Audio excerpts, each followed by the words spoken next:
Sorry, my intro get me rocking every single time. Back to the N.y.a show. Please continue to support the show. Support my last couple of shows. Like I said, I did a story on the Congo. I did a story on the Lakewood shooter down there in Houston. Went up in a church with an AK-47, like what is it, AR? No, AK, AR-15.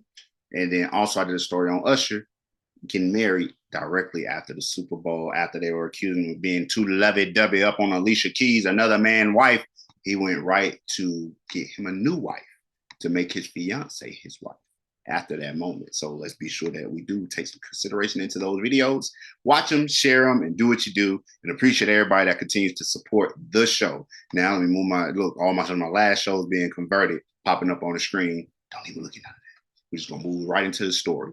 Me and my wife, we were looking at the information surrounding what happened in Haiti last night. Some reports came out. Some new charges have been brought up, and we're gonna dive right into them right after I say literally there's no pressure. Episode 154 with peace_peace. The links will be below, as well as how a mother is balancing life in the pursuit of dreams. An interview with actress Breyonna M. Thomas by Ajay Tambe on Spotify. Be sure to tap into those interviews. Now, back to what I was saying. We have a story about attorney for the widow of slain Haitian president rejects indictment and says it's politically motivated.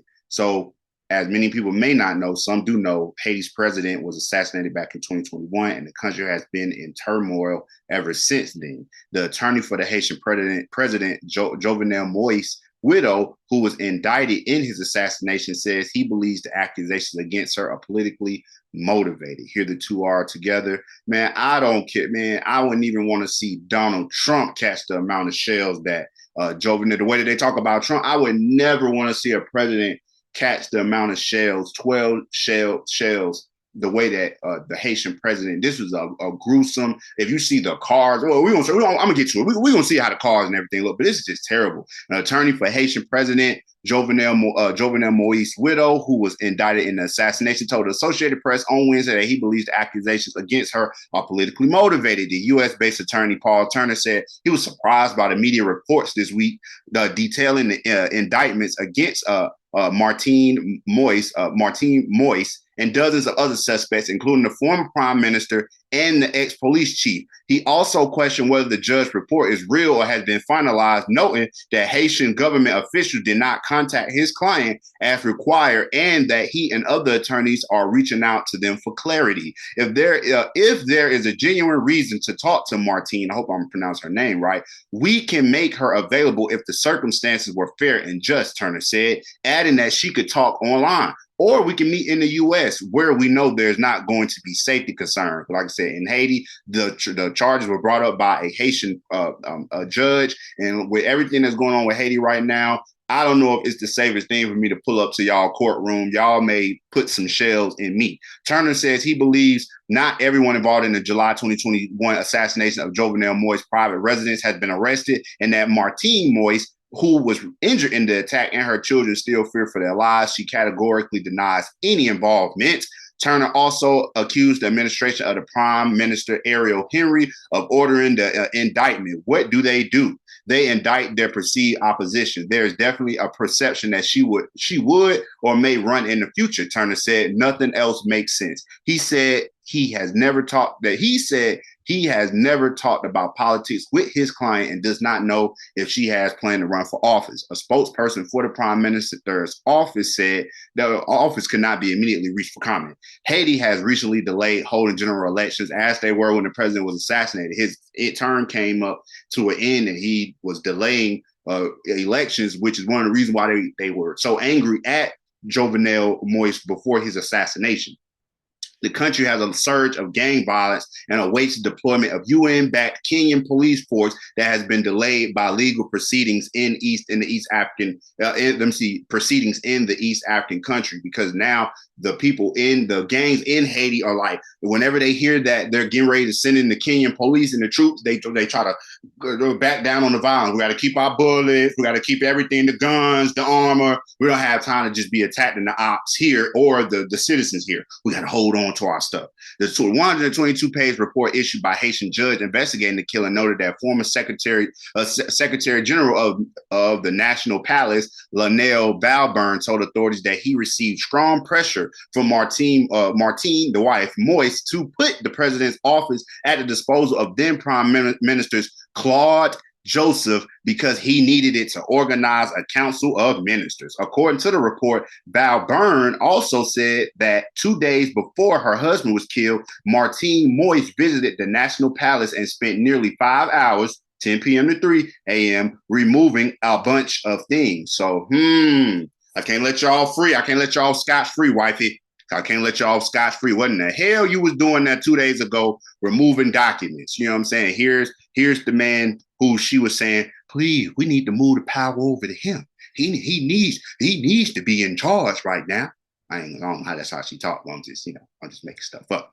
Now, the report says that 2 days after the president was slain, Balburn says that martinemoise called to tell him that Jovenel didn't do anything for us. Woo, woo! You have to open the office. The president told Ty Clyde to create a council of ministers. He will hold elections in 3 months so I can become president. Now we will have power. Whoa, whoa, whoa. T. Cloyd, damn, that what a name, is believed to be to a reference to Claude-Joseph, okay, who was also indicted in the case. So let's go back through that. The president told, another show finishing up. I don't know if y'all actually saw that pop up on the screen, but let me move it out of the way. Both Claude Joseph that I put on the screen, and martinemoise are accused of complicity and criminal association, while the former chief of Haiti's national police and other suspects are accused of more serious charges, including murder. Emmanuel Genty, a Haitian-based attorney for martinemoise, said in a letter to a local justice official and shared Wednesday with the Associated Press that if the judge report is real, due process was not followed. So let me also put on this video because remember I was going to remind y'all exactly what happened, because a lot of people don't realize what happened to the president over there in Haiti. I just know that if I'm laying in my bed, common bed, I don't know how big their bed was, or they should have most likely been laying in the same room if they loved each other at that time, right? So if I am in my house as the president, my wife lays right next to me. I catch 12 shells, y'all, 12 shells, and my wife catches one in the arm. I'm gonna let that sit. Let me go ahead and put the video on so we can get a recap of exactly what happened back in 2021. Let's go. Haitian President Jovenelmoise was assassinated early Wednesday in his home on the outskirts of the country's capital city. The First Lady was also wounded in the attack. The Haitian embassy released a statement saying the killing was a, quote, well-coordinated attack by a highly trained and heavily armed group. CBS News' Ben Tracy has more. The attackers, seen here approaching the president's residence in trucks, apparently pretended to be agents of the U.S. Drug Enforcement Administration in order to get past security guards. The gunman broke into the home of Haiti's president early this morning. Then shots are fired. They assassinated the 53-year-old Haitian leader, Jovenel Moise, and also shot his wife, Martine. She survived. Vehicles and walls outside the compound were riddled with bullets. Haiti's interim prime minister, Claude-Joseph, called the attack a coup and said the gunmen were speaking English and Spanish. He claims the country's security is now under control. I was awakened at 3 o'clock in the morning by gunshots, heavy gunshots. Magali Noel Dress is a business owner in Haiti's capital, Port-au-Prince. What are you seeing? What are you hearing?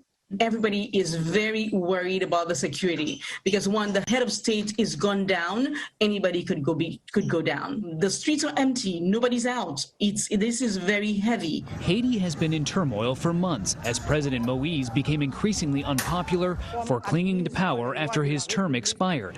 There are now fears of more violence. You need a lot more information, but it's very worrisome about the state of Haiti. Especially for those living there, wondering what might come next. Ben Tracy, CBS News. Yeah, that's a good stopping point. That's a good stopping point for that video. And also, like you say, I wouldn't doubt that the United States had anything, something to do with this. They were speaking English, Spanish. The proceedings for what happened for the rest of the people involved in this are taking place in Miami. You know what I'm saying? This is the first time I ever heard about anything going on with a Haitian judge in Haiti about the situation, which is also weird to me. And like I said, what I was saying earlier with the assassination, things like that. Yeah, it is weird that you land next to your husband, he catch 12 hot ones and you catch one, a grazing in the arm.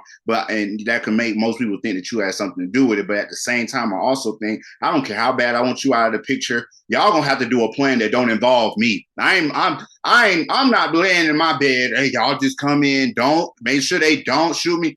I'm not doing that. You get what I'm saying? There's a chance that she could have. No, I'm not doing that. I'm not taking that risk. I don't want to deal with something so traumatic. No, I just like to be like, Suge Knight had something to do with Pop there. Like I ain't putting myself that close to no shooters and no killers like that. I got grace in the. I'm not really doing that. You know what I'm saying? Some people would do that, and a lot of these cases. Sometimes that's what people do, but nah, I think you putting yourself a little too close in the mix when it comes to that. But y'all let me know what y'all thoughts on it overall. Like I said, this just came out that the wife has been indicted along with more, that they saying it's politically motivated. Others are saying that there is some, some substance to what they're saying, but only time will tell, as we probably will, for the next 5, 6, 7, 8 years, be trying to get down truly to the bottom of it. They'll have those documentaries and things like that to show what happened to the president and what will be the state of Haiti in 10 years. You know what I'm saying? Who will be the leader? Will there be another president? Will international forces come in and put a puppet president in there that will then lead to likely another assassination on the Haitian, on Haitian land? And then we're all back in the same issue that we are. It's not the first time or will be the last time that something so crazy has happened to a leader of any nation. It's N.y.a show. Let me know what y'all thoughts on this story, and I'll see you next time.